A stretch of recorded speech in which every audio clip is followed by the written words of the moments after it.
अगर विनय तिवारी को क्वारंटाइन किया तो 3 दिन में छोड़ क्यों दिया भैया, बताइए मुझे। पूछता है भारत। मैं आप लोगों के दिमाग का पेच टाइट करूंगा। टीका लगाने से कोई सच्चा हिंदू नहीं बन जाता है।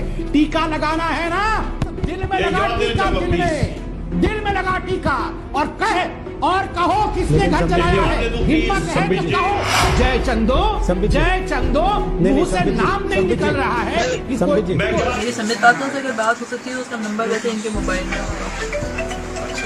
हथियारा वही है। और ये जयचंद 3-4 बार उसने जयचंद बोला। लास्ट सेंटेंस मेरे हस्बैंड का यही था, पहले उन्होंने गाली दी थी इन लोगों को, और फिर ये बोला कि इन लोगों ने मुझे मार दिया। ये मैंने प्रियंका गांधी जी को भी बताया कि ये बात, उनका ये लास्ट सेंटेंस था कि इन लोगों ने मुझे मार दिया। जब डिबेट चालू होती है और सत्ताधारी दल के प्रवक्ता हमारे ऊपर, हमारे परिवार पर, हमारे शीर्ष नेतृत्व पे ओछी टिप्पणियां करते हैं तो उन्हें कोई नहीं रोकता है। जब वो हमारे धर्म पर, हमारे पहनावे पर, हमारे सिर पे लगे हुए तिलक पे ओछी टिप्पणी करते हैं तो उनको कोई नहीं रोकता है। जब हमारे जवाब देने की बारी आती है तो ये पहली बात तो हमें पर्याप्त समय नहीं दिया जाता है, और अगर समय दे दिया जाता है तो हमारी आवाज धीमे कर देती है। कल जब से श्री राजीव त्यागी जी के निधन का समाचार सुना, उसके बाद से स्तब्ध हूँ, निशब्द हूँ।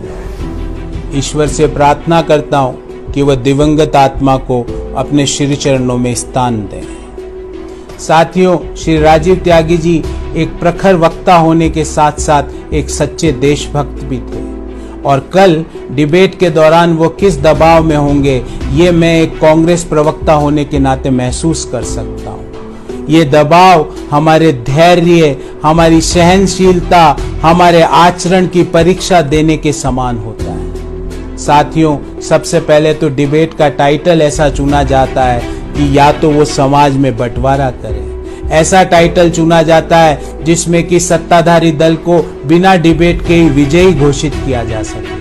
जब डिबेट चालू होती है और सत्ताधारी दल के प्रवक्ता हमारे ऊपर, हमारे परिवार पर, हमारे शीर्ष नेतृत्व पे ओछी टिप्पणियां करते हैं तो उन्हें कोई नहीं रोकता है। जब वो हमारे धर्म पर, हमारे पहनावे पर, हमारे सिर पे लगे हुए तिलक पे ओछी टिप्पणी करते हैं तो उनको कोई नहीं रोकता है। जब हमारे जवाब देने की बारी आती है तो ये पहली बात तो हमें पर्याप्त समय नहीं दिया जाता, और अगर समय दे दिया जाता है तो हमारी आवाज धीमे कर दी जाती है। तकनीकी कारणों से हमारे से संपर्क तोड़ दिया जाता है। हमारे जवाब देते वक्त ब्रेक लेना याद आ जाता है। क्या इन सब के लिए हमारे संविधान निर्माताओं ने हमें अपना संविधान दिया था?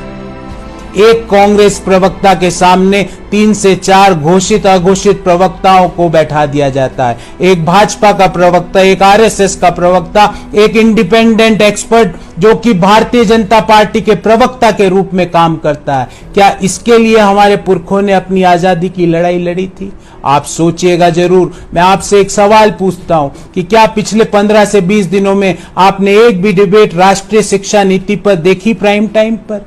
एक भी डिबेट एनवायरमेंट रूल्स में जो फेरबदल हो रहा है उस पर देखी? उत्तर होगा ना। सोचिएगा जरूर कि ऐसा कब तक चलेगा। धन्यवाद।